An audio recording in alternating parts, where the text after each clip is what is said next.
Welcome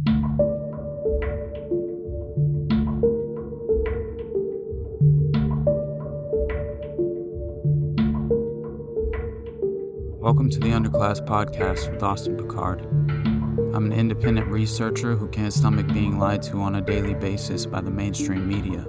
While we live in a fracturing society, launched into parallel realities, falling perfectly onto the two sides of the political spectrum, I remain in the underclass.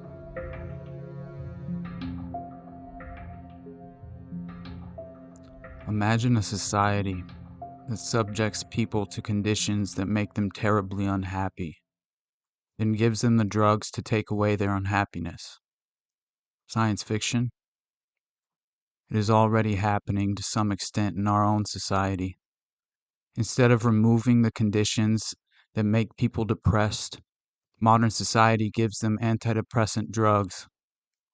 In effect, antidepressants are a means of modifying an individual's internal state in such a way as to enable him to tolerate social conditions that he would otherwise find intolerable. Ted Kaczynski. The Unabomber. He began his reign of terror almost 18 years ago. Tonight, this former Berkeley professor is being held. But are the professor and the Unabomber one and the same? Here's Nightline's Chris Bury. The strange story of Theodore Kaczynski begins at this house, where he grew up in the Chicago suburb of Evergreen Park. In high school, he was in the band, biology club, coin club, German club, math club. I went and got my yearbook out, and he was there.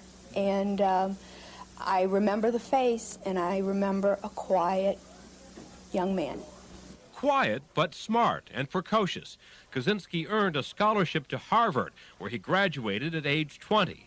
Only 5 years later, in 1967, Kaczynski had his Ph.D. in math from the University of Michigan.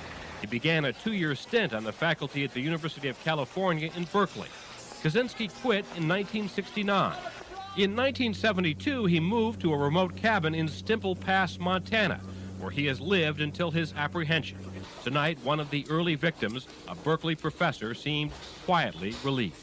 This is the closest they've ever come to naming a name. So I kind of believe it might be true, but I just hope it is true, because I'd hate to see anyone else get hurt.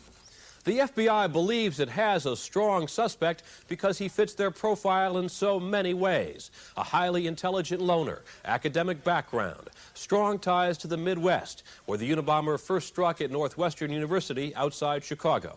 In 1978, a campus guard and the next year a student were injured by 2 homemade bombs. They were later tied to a device found on board an American Airlines flight between Chicago and Washington. The device misfired, averting a catastrophe. It was clear that the same hand had made both of these bombs. Chris Roney, then the FBI's top explosives expert, first made the connection between the airline bomb and one of the devices at Northwestern. You look at his techniques of soldering, you look at his selection of components, you look at his just the level of expertise that's shown in carving or shaping things.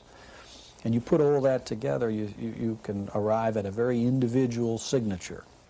That signature was obvious again in 1980 at the suburban Chicago home of Percy Wood, a United Airlines executive injured when he opened a book that arrived in the mail.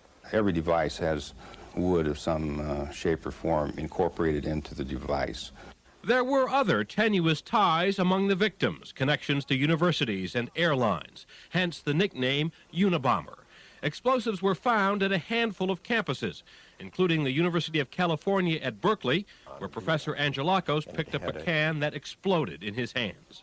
The main thing was that I lost the tendons in these fingers, and they have been reconstructed. 3 years later, the Unabomber left another package inside the very same building at Berkeley, where Kaczynski had taught math. Blast badly hurt 26-year-old graduate student John Hauser. I also had my Air Force Academy ring on my right ring finger.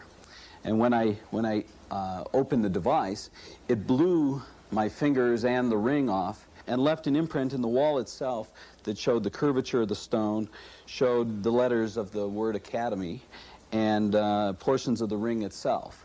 In 1985, the Unabomber's busiest year, he sent a bomb to this mailbox at the home of a professor at Michigan, Kaczynski's alma mater. That year, the Unabomber killed for the first time. The bombs were becoming more and more sophisticated. He spends an awful lot of time working on these devices, a lot of care and an obsessive amount of time working on them. 14 months later, an explosion in Salt Lake City gave investigators their first big break. There was an eyewitness that was able to give a definitive enough description for an artist to make a drawing. By now, the search for the Unabomber had become one of the biggest and most expensive in FBI history. But for the next 6 years, the Unabomber would go underground. It was during this time, around 1990, when Theodore Kaczynski's father was stricken with cancer and committed suicide. The Unabomber did not strike again until 1993, when explosive packages injured a computer scientist at Yale and a geneticist in California. Later, the Unabomber sent 2 more bombs that killed. In 1994, Thomas Moser, a New Jersey advertising executive, died opening his mail. And last year, 5 days after Oklahoma City, timber industry lobbyist Gilbert Murray was killed by a bomb at his Sacramento office. Then in June, the Unabomber took a frightening new tack. Okay, I need to see your picture of that along with his. For 6 nerve-wracking days, air traffic in California was disrupted and air mail paralyzed. In that time period, the Unabomber had threatened to blow up an airliner leaving Los Angeles in a letter to the San Francisco Chronicle. And is it a credible threat? Yes, the Unabomber has carried out bombings before. But the threat never materialized, and the Unabomber was silent until September, when he blackmailed the nation's most influential newspapers. Today, there's been a wide-ranging debate about 2 of the country's leading newspapers giving in to a terrorist's demands. The New York Times and Washington Post printed a rambling 35,000-word manuscript that railed against modern technology and ended in this chilling conclusion. In order to get our message before the public with some chance of making a lasting impression, we've had to kill people. That public confession may come up again in court, if indeed the FBI has finally found its man and ended the Unabomber's 18-year reign of terror. This is Chris Bury for Nightline in Washington. Episode 11. We moved to a remote cabin near Lincoln, Montana, with no running water or electricity, in order to explore the life and mind of a man who would wind up leading the FBI on the longest and most expensive investigation in the history of the Bureau. The man we would all come to know as the Unabomber, after he was reported to have engaged in a nationwide bombing campaign between 1978 and 1995, killing 3 people and injuring 23 others. Today we reject the intolerable conditions we're expected to embrace as a normal mode of existence, once again asking the uncomfortable questions, casting much doubt on the official version of events we're meant to accept as reality. According to an article at the Seattle Times published April 4th, 1996, when Ted John Kaczynski, 53, was taken into custody yesterday for his possible connection to deadly bombings since 1978, many residents of this rural town were surprised to learn his real name. For at least 10 years, they knew him only as the Hermit, the disheveled, silent man who lived in a one-room cabin and rode his clunker bicycle into town every few weeks. Kaczynski's remote cabin with no electricity, plumbing, or telephone is near Stimple Pass, about 5 miles outside of Lincoln. So far had Kaczynski removed himself from society that an FBI agent watching his cabin from a snowbank once saw a cougar stalk and kill a deer. With no sewage hookup, he used his feces to fertilize his vegetable garden. The bearded, long-haired loner who never married would ride his bicycle into town for supplies or long visits to the public library. When the snow was deep, he'd hitch a ride on the mail truck or walk. Like Kaczynski himself, the cabin seemed rough and wild on the outside. Garbage cans overflowed, Beer cans were strewn about the yard, but the jumbled exterior gave no hint of what lay inside. The 10-foot by 12-foot cabin was wall-to-wall books, according to a neighbor. The only indication that the reclusive mountain man had another life as a Harvard-trained mathematician who, according to the FBI, became one of the nation's most wanted terrorists. They were not thrown about, but neatly stacked along the walls, said Lee Mason, who lives less than a mile away. The only other thing I saw was a table and a chair. Mandy Wilson, who delivered his firewood, recalled seeing a large number of candles, apparently to read by.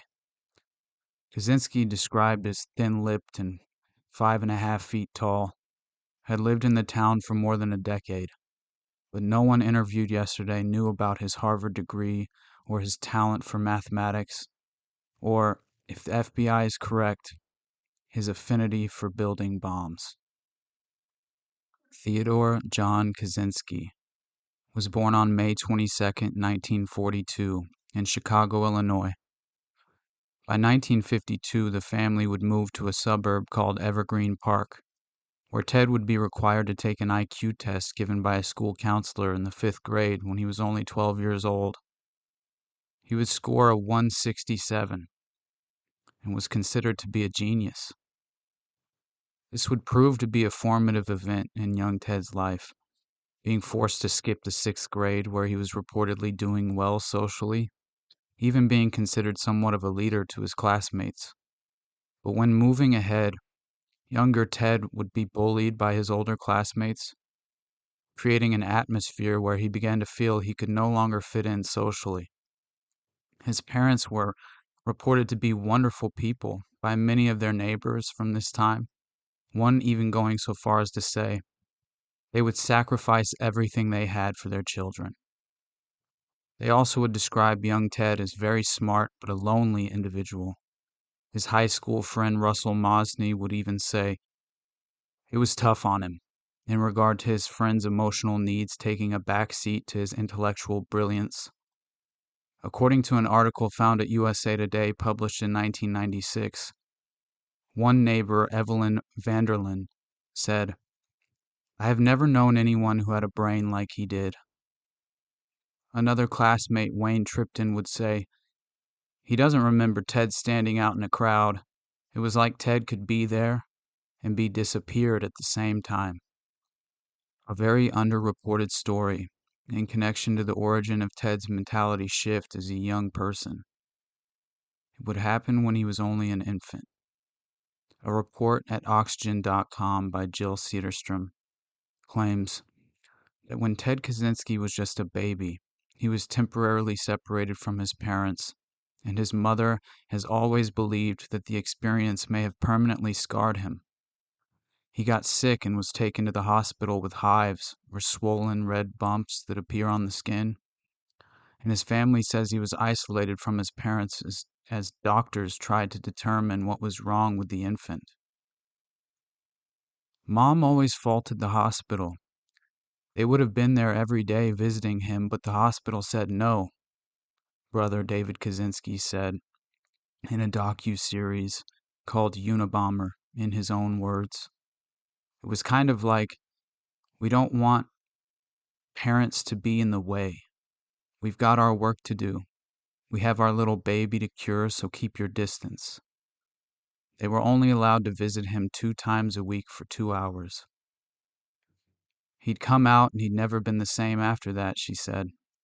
Ted had completely shut down after returning home and stopped smiling and having eye contact with his parents.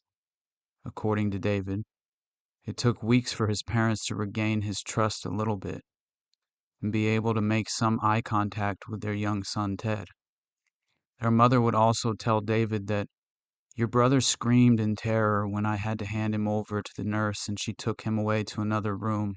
He was terribly afraid, and he thought Dad and I had abandoned him to cruel strangers. He probably thought we didn't love him anymore, and that we would never come back to bring him home again. The hurt never went away completely." A PhD, Peter Vronsky, would subsequently posit the theory that an infant that doesn't bond with the mother develops psychopathy as a defense mechanism, that they feel no pain, they feel no trauma. But of course, at the same time, they lose a sense of empathy, a moral compass, similar to dissociative identity disorder. Family also had concerns of Ted potentially being on the spectrum to some degree. Reportedly, as a child, Kaczynski had a fear of people and buildings and played beside other children rather than interacting with them. His mother was so worried by his poor social development that she considered entering him in a study for autistic children, but would decide against it due to the fact that it would have been too restrictive to Ted's mathematical talents. The San Francisco Gate would report that there were times he would retreat to his attic room and not want to be disturbed. Other times he seemed to be in a trance, Wanda Kaczynski told authorities, as if a veil would descend and he would shut others out as if in a catatonic state. He later developed austere personal habits, his brothers recalled. He never drank alcohol, coffee, or tea, since he deplored the consumption of substances that have mind-altering qualities. Ted would go on to excel academically throughout high school. He played the trombone in the marching band and joined multiple clubs, including the Coin Club, the German Club, the Biology Club, and of course the Math Club. A Chicago Tribune article would even mention that while Ted, during this time, had developed an obsession with complex mathematics, he would spend hours studying and solving extremely difficult problems. He had become known with a few other like-minded boys at the school with interests in science and mathematics as the Briefcase Boys, for their habit of carrying briefcases around. Ted was outperforming others to such a degree that he would also skip the 11th grade and end up graduating by the age of 15 years old. He would be one of the school's 5 national merit finalists, receiving encouragement to apply to Harvard University, where he would be accepted by 1958 and attend on scholarship at only 16 years old.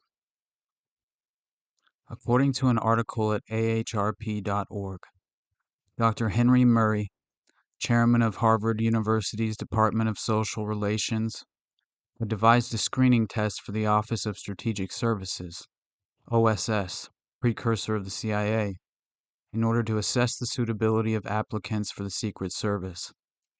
It tested an applicant's ability to withstand harsh interrogation.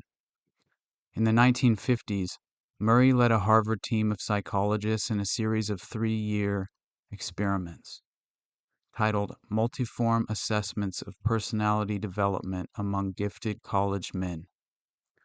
The experiments were conducted on 22 Harvard undergraduates. The intent was to measure how the students reacted under stress. One of the subjects in these exceedingly stressful, ethically indefensible, confrontational experiments was 16-year-old Theodore Kaczynski. In order to preserve the anonymity of these student guinea pigs, they would refer to them by code names only. And in an article at The Atlantic in 2000, they claimed that the future Unabomber's code name in the experiment was lawful.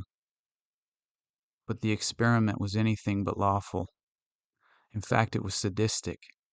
The intent of the experiment was to undermine the students' sense of self-worth by subjecting them to intense aggressive verbal attack.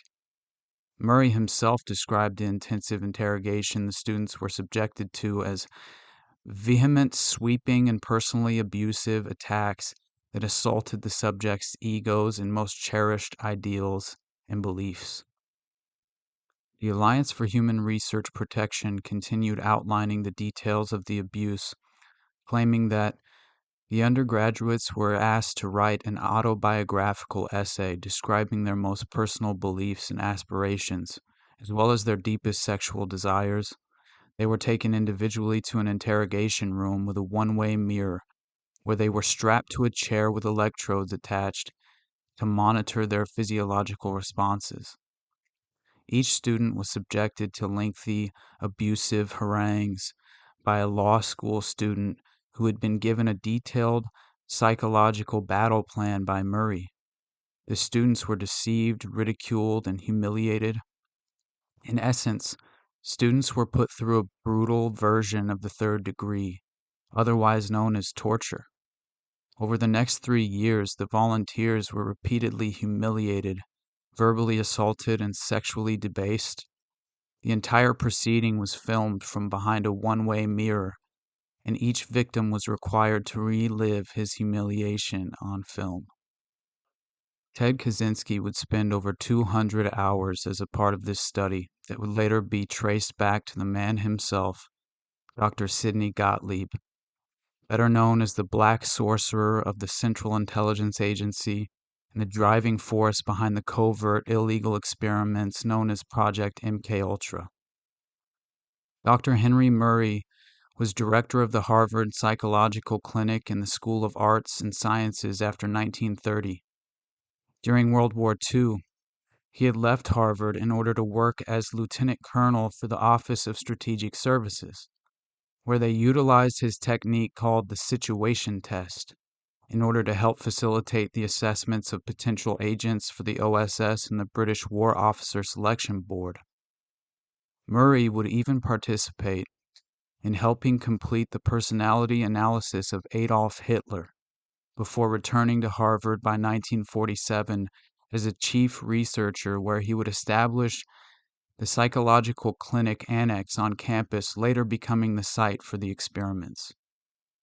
Harvard and the Unabomber, The Education of an American Terrorist, written by Alston Chase, would subsequently connect Kaczynski's abusive experiences under Murray to his later criminal career, also claiming that Ted's attorneys attributed his hostility towards mind control techniques to his participation in Murray's study. After leaving Harvard in 1962, he would apply to 3 separate schools. His top 2 choices for postgraduate education were the University of California, Berkeley, and the University of Chicago. Both schools would accept him, but no financial aid or teaching position would be offered, unlike the University of Michigan, who offered him a teaching appointment along with a significant annual grant. After accepting the offer at Michigan, he would earn his master's degree and his doctoral degree in mathematics, where he specialized specifically in geometric function theory. And according to the Michigan Daily, one professor by the name of Alan Shields wrote about Kaczynski in a grade evaluation that he was the best man I have seen. Ted would later write in a hand-copied excerpt from his unpublished autobiography, "So I went to the University of Michigan in the fall of 1962, and I spent 5 years there. These were the most miserable years of my life." Even in 2006, he still maintained that he had unpleasant memories of Michigan and felt that the university had low standards for grading. His 1967 dissertation won the prize for Michigan's best mathematics dissertation of the year, his doctoral advisor calling it the best I have ever directed. At 25 years old, he was already on track for tenure. After being appointed as an assistant professor in 1968, where he was teaching mathematics at the University of California, Berkeley. According to the New York Times in 1996, he seemed uncomfortable with teaching, taught straight from the textbook, and refused to answer questions.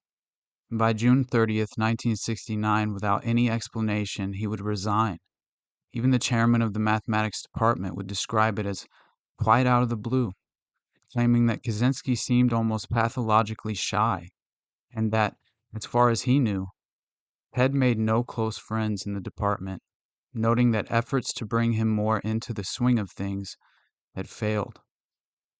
Ted would move back to his parents' house in Illinois after resigning from Berkeley, and within 2 years he would build a small cabin in the woods outside Lincoln, Montana, in an effort to live a simple life off the grid with the goal of living autonomously and becoming as self-sufficient as possible. He and his brother Dave had bought the 1.25-acre property for around $2,100, and Ted built the 10 by 12-foot cabin that was described as having a small platform bed, a table and a chair, storage trunks, lots of books, and at the center, a wood-burning stove. Much later, after his arrest, he would say in an interview, "It's kind of rolling country, not flat, and when you get to the edge of it, you find these ravines that cut very steeply into cliff-like drop-offs. There was even a waterfall there. It was about a 2-day hike from my cabin. That was the best spot until the summer of 1983. That summer, there were too many people around my cabin, so I decided I needed some peace. I went back to the plateau, and when I got there, I found they had put a road right through the middle of it. You just can't imagine how upset I was. It was from that point on I decided that rather than trying to acquire further wilderness skills, I would work on getting back at the system. Revenge. Multiple reports show that it was by 1975 that Ted started experimenting with different tactics of environmental sabotage on neighboring developments near his cabin. He was reported to have potentially been responsible for arson, as well as booby-trapping the areas. He had been reading many different books on political philosophy, and according to his brother David, he had become obsessed with a book called The Technological Society, even referring to it as Ted's Bible. When I read the book for the first time, I was delighted because I thought, here is someone who is saying what I've already been thinking, Kaczynski said in 1998. In the archives at Cornell University, you can find a chronological comprehensive breakdown of the Unabomber investigation claiming the first bomb attributed to the Unabomber was found on May 25, 1978. It was a mail parcel left on the campus of the University of Illinois, Chicago, wrapped in a brown paper bag. The return address on the parcel was of a professor at Northwestern University. School officials returned the package to Northwestern, where it exploded, causing minor damage. About a year later, on May 9, 1979, a pipe bomb was placed in a room at Northwestern University. A Northwestern graduate student picked up the bomb and it exploded, injuring him. Later that year, on November 15th, a bomb exploded aboard American Airlines Flight 444 en route from Chicago to Washington, D.C. Although the plane landed safely, 12 passengers were treated for smoke inhalation. Investigators later determined that the bomb was inside a mail parcel in the cargo section of the plane. They determined that the package was mailed from Elgin, Illinois. Up to this point, the bombs were treated as separate cases. If there was any thought that these were the work of a single man, it wasn't reflected in the work of the federal and local authorities involved. It took an attack against a well-known public figure to bring the Unabomber to the attention of federal investigators. On June 3, 1980, Percy Wood, the president of United Airlines, received a letter in the mail. The letter informed him that he would soon be receiving a book of social significance. It was signed Enoch W. Fisher. A week later, on June 10th, Wood received a hollowed-out copy of Ice Brothers by Sloan Wilson. When he opened the book, it exploded, injuring him. Postal inspectors responded to the Wood bomb having little or no knowledge about Flight 444. They contacted the Federal Bureau of Investigation to investigate the Wood bombing. A case file was opened, and the case was called Unabomber. According to the FBI's 6-letter naming convention, UNA stood for United Airlines. Because of design similarities between the Wood bomb and the Flight 444 bombing, they attributed the two bombs to the same actor. Eventually, they also included the two Northwestern bombings to the Unabomber as well.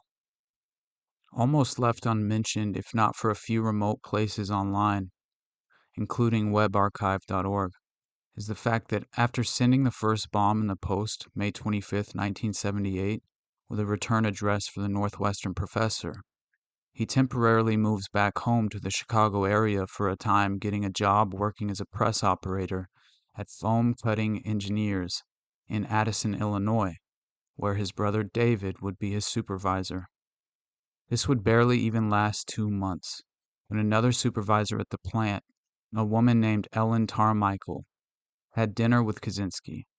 2 weeks later, they went apple picking and baked an apple pie at his parents' house, where she proceeds to tell him that she does not wish to see him further on a social basis.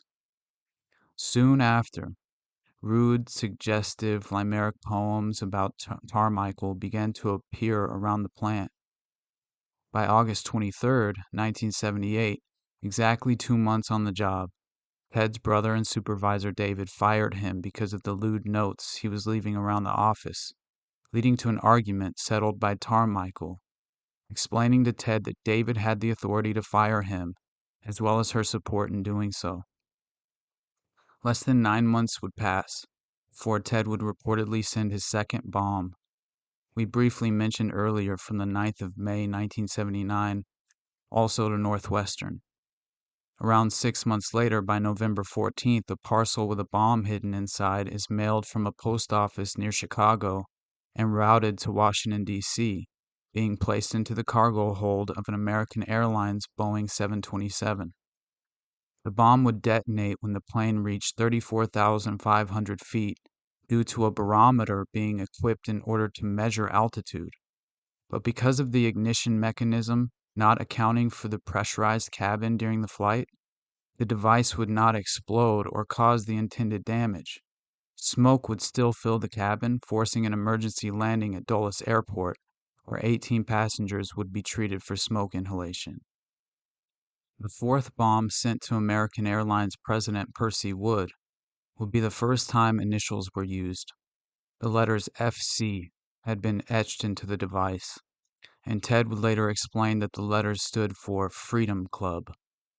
Kaczynski would purposely leave false clues in hopes of throwing off investigators, and many people would theorize that he was merely seeking attention, minimizing the effects of the blast by using wood instead of metal, which would have maximized potential casualties. But based on the writings of author Robert Graysmith, his obsession with wood became a large factor in the bombings, and the FBI would consider nature, trees, and wood as a common theme with these bombs. Ted would even go so far as to target 2 men by the names of Percy Wood and Leroy Wood. Leroy Wood Berenson was a professor of electrical engineering at BYU, and in October 1981, when his return address was found on a package by a student in the hallway at the University of Utah, he moved it, but after a while became suspicious and notified the campus police, who suspected it to be a bomb, subsequently calling in the bomb squad, who used a small explosive charge to defuse by detonation. This would all be reported to the Unabomber task force along with the tag stamped FC, found as part of the device. That very next year, in 1982, Ted would finally file the paperwork necessary to remove his brother David as co-owner of the property in Montana. Many people would later suspect that due to Ted's extreme social disorders or even potential autism, his brother's marriage could have been interpreted by him as a sort of betrayal. David Kaczynski would write in depth of his brother's disassociation from the family leading up to the initial bombings, recalling in Psychology Today that his alienation continued with blistering letters to our parents that started arriving in the mid-1970s. The gist was that he had been unhappy all his life because they had never truly loved him. He claimed that they had pushed him academically to feed their own egos, and that they'd never taught him appropriate social skills because they didn't care about his happiness. The letters were not an invitation to talk, but an indictment, filled with highly dramatized and, in my view, distorted memories. Mom and Dad experienced the full force of their elder son's rejection in the form of a 23-page letter that arrived around 1977. His hands seemed to be shaking with rage as he wrote. Ted wove details from his childhood into an immense dark tapestry of rejection and humiliation. In one place, he noted that Mom once yelled at him for throwing his dirty socks under the bed. She should have known, Ted fumed, that tossing dirty socks under a bed was normal behavior for an adolescent boy. The letter read like a 3-year-old's temper tantrum translated into an adult's analytical language. What I found most disturbing was that it seemed calculated to inflict pain. As much as I tried to normalize Ted's behavior, a voice in the back of my mind told me that something had shifted dramatically in his world. A world so much stranger and darker than I had previously guessed. For years after, he cut off relations with our parents. I still corresponded regularly with Ted. I soon realized that I couldn't soften his feelings toward Mom and Dad, and that I needed to tread carefully around that topic if I wanted to maintain a relationship with him. I couldn't imagine my life without Ted's presence, nor could I imagine him completely isolated from human contact. And I seemed to be the only person he allowed into his increasingly narrow world.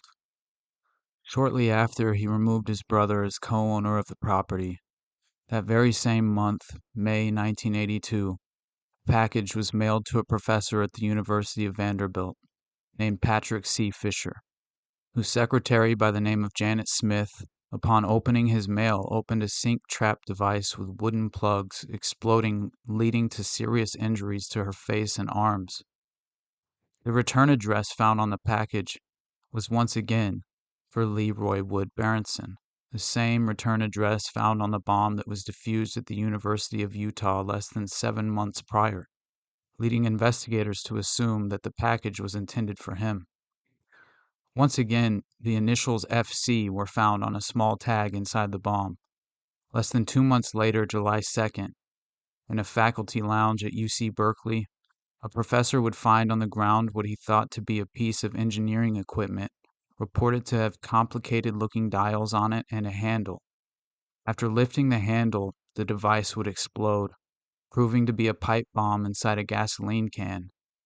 A note was found reading, "Woo, it works. I told you it would. RV." The letters FC would once again be present inside the device, and the engineering professor would sustain injuries to his hand, arm, and face. It wouldn't be until May 15th, 1985, when another bomb was sent to the exact same place on UC Berkeley campus that had been targeted nearly 3 years prior, this time severely injuring a graduate student. This would mark the first bomb attributed to the Unabomber, where he would use metal caps instead of the less destructive wooden caps, leading investigators to believe his tactics were escalating as the devices were becoming more sophisticated and powerful over time.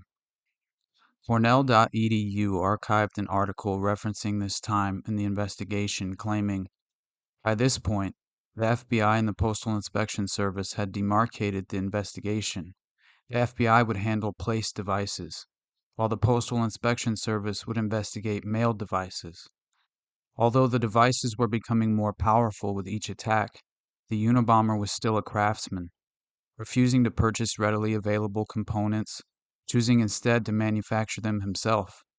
Profiles of the Unabomber were still very much at sea. Investigators were putting together a profile of a serial bomber, a virtually unknown commodity, by reference to previous serial arsonists.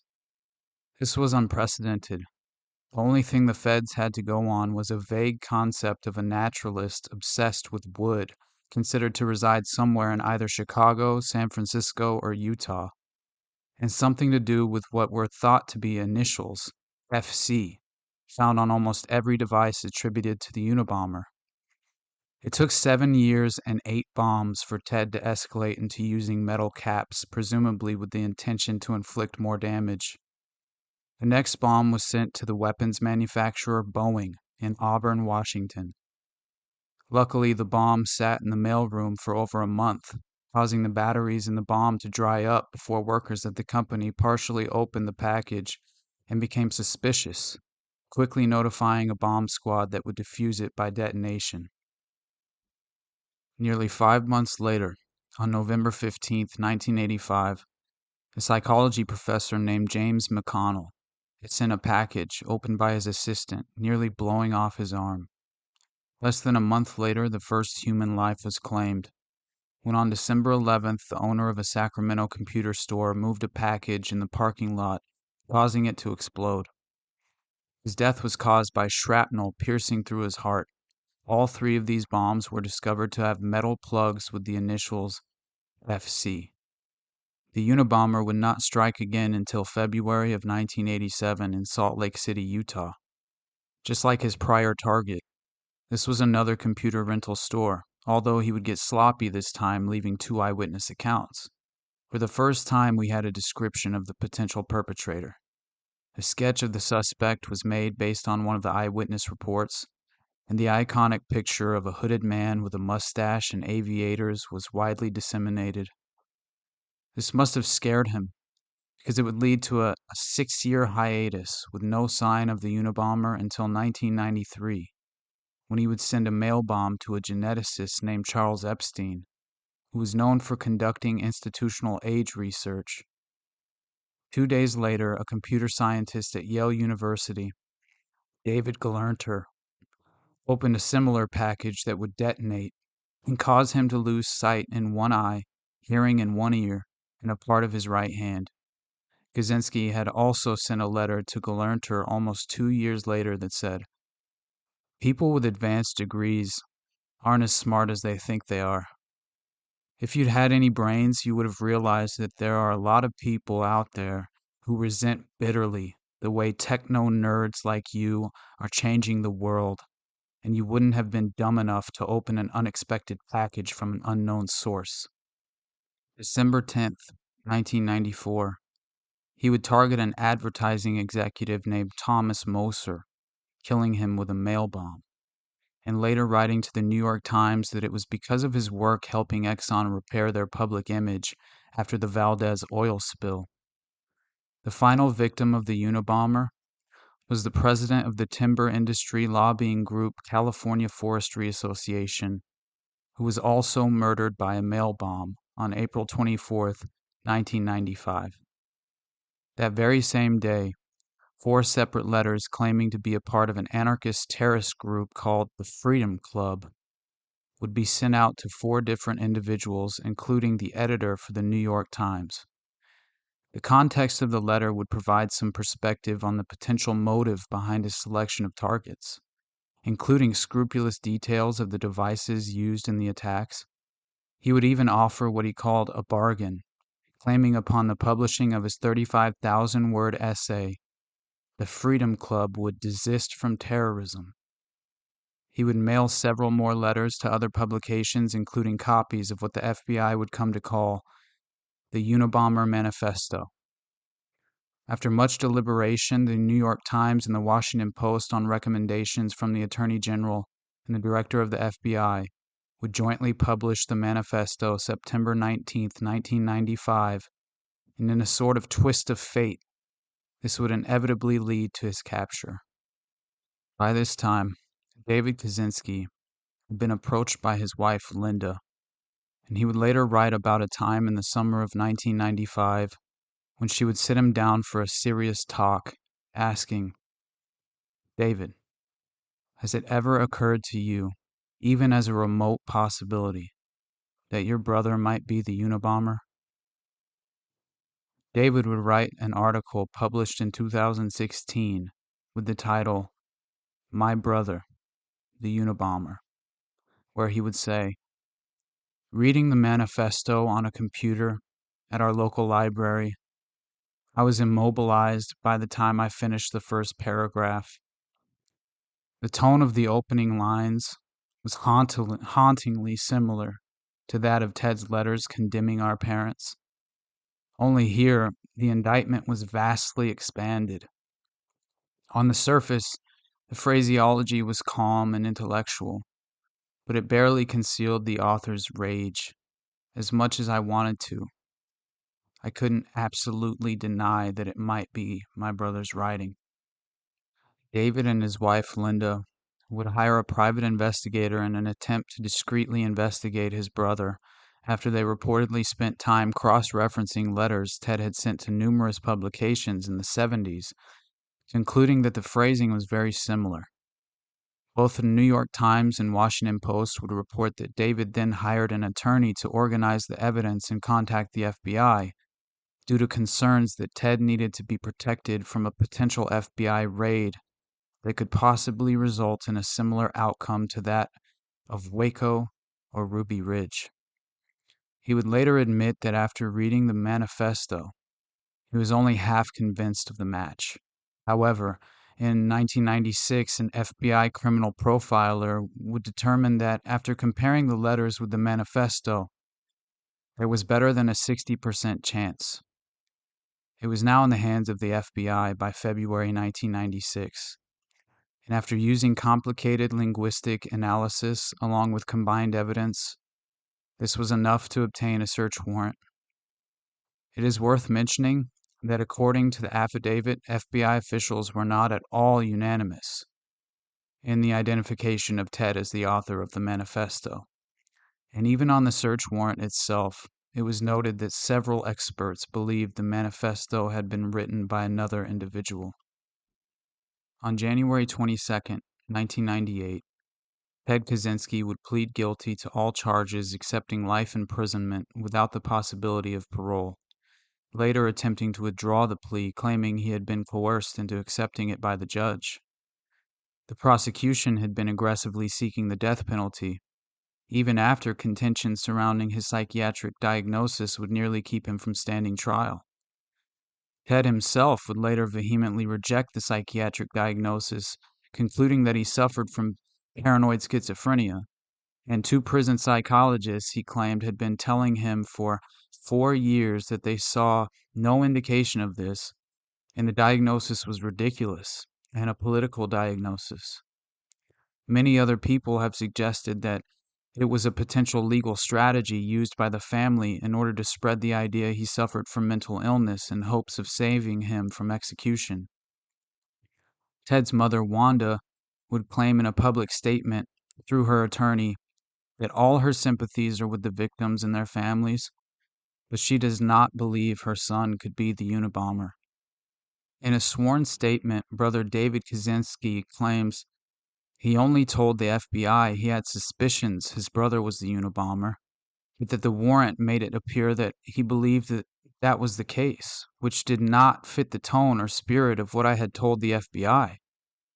Now, before we come off the fence and make judgments of our own, I find it necessary to highlight some of the content within the manifesto itself, which reads almost like a prophetic novel outlining the dystopian future we now call the present. In my mind, there is no justification for the violence he's reported to have engaged in, although I find it crucial to approach the reading of his manifesto with an open mind. Industrial Society and Its Future by Theodore Kaczynski. The Industrial Revolution and its consequences have been a disaster for the human race.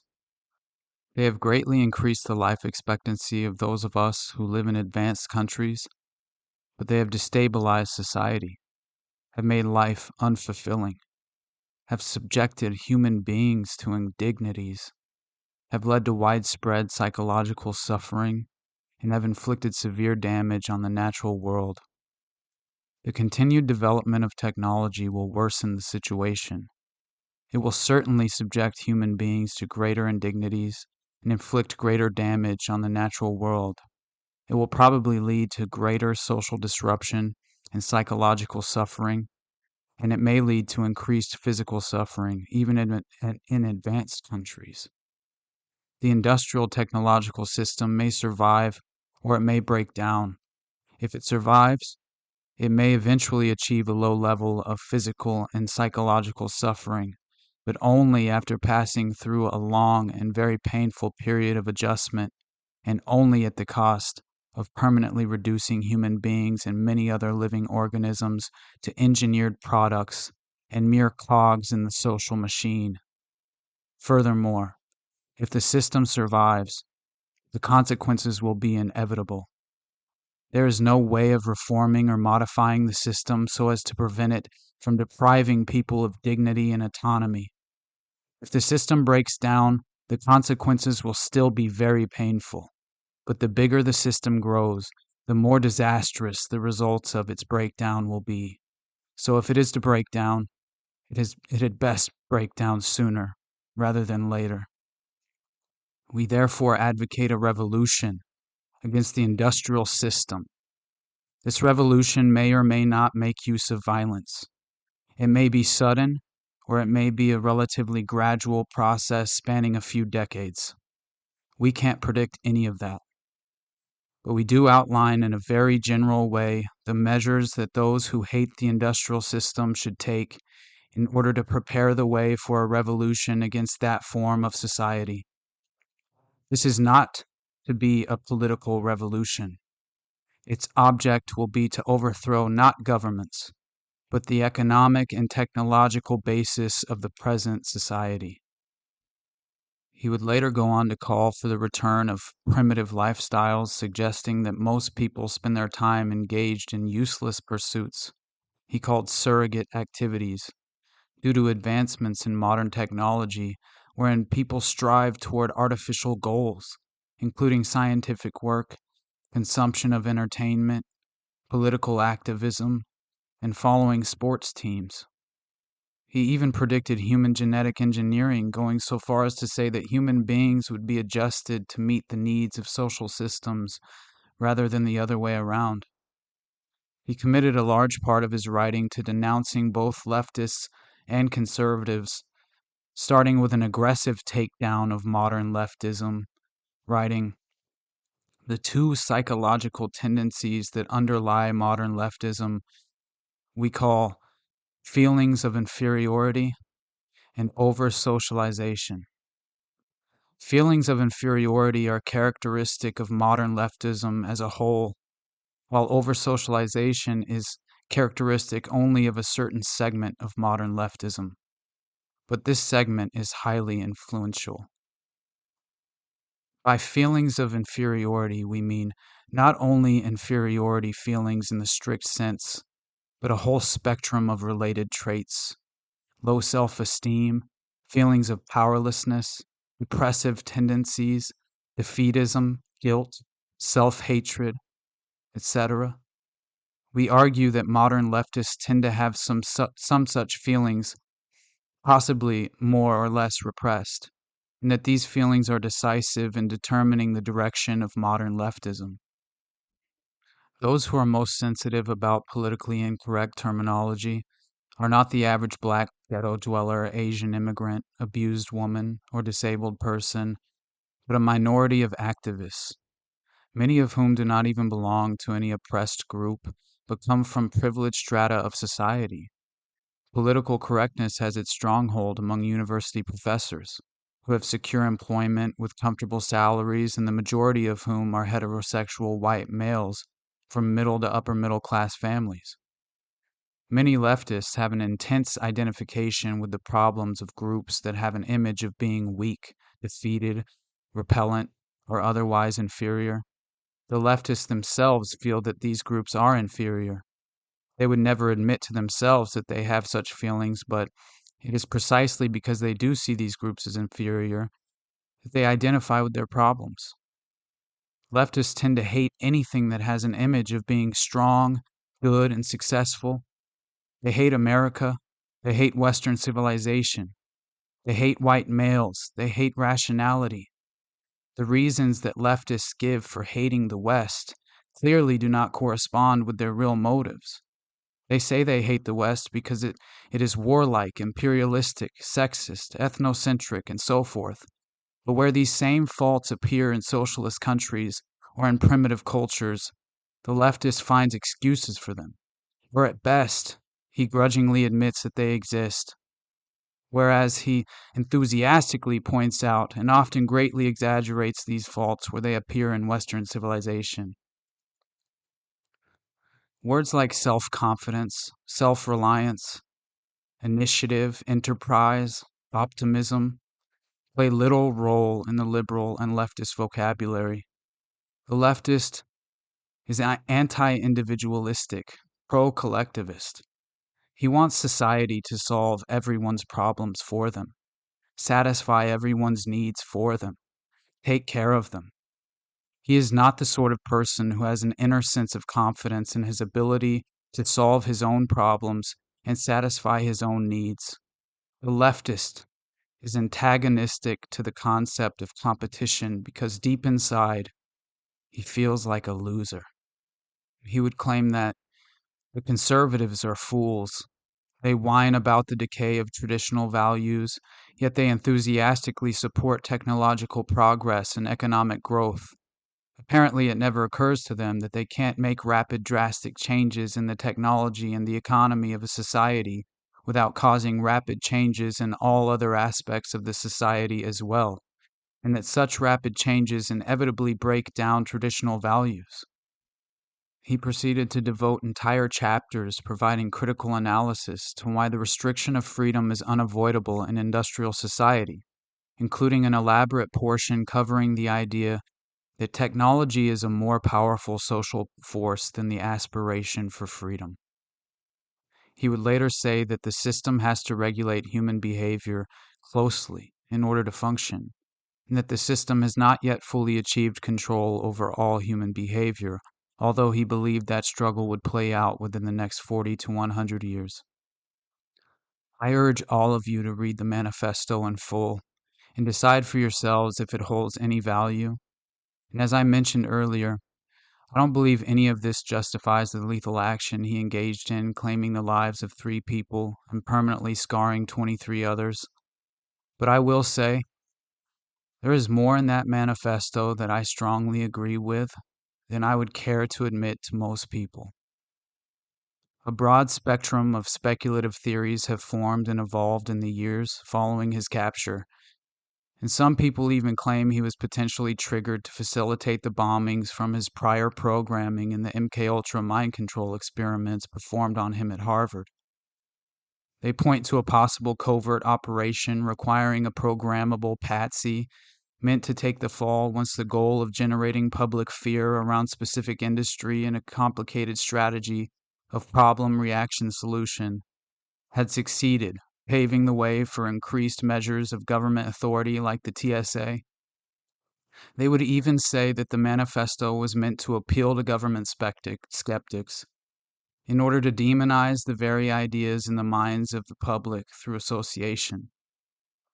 Others would claim a more plausible theory that perhaps this was all just an inevitable reaction to his unfortunate experience at Harvard, nudging him down a path of isolated radicalization. We end once again reflecting on the words provided by the man himself. Our society tends to regard as a sickness any mode of thought or behavior that is inconvenient for the system. And this is plausible because when an individual doesn't fit into the system, it causes pain to the individual as well as problems for the system. Thus, the manipulation of an individual to adjust him to the system is seen as a cure for a sickness, and therefore as good.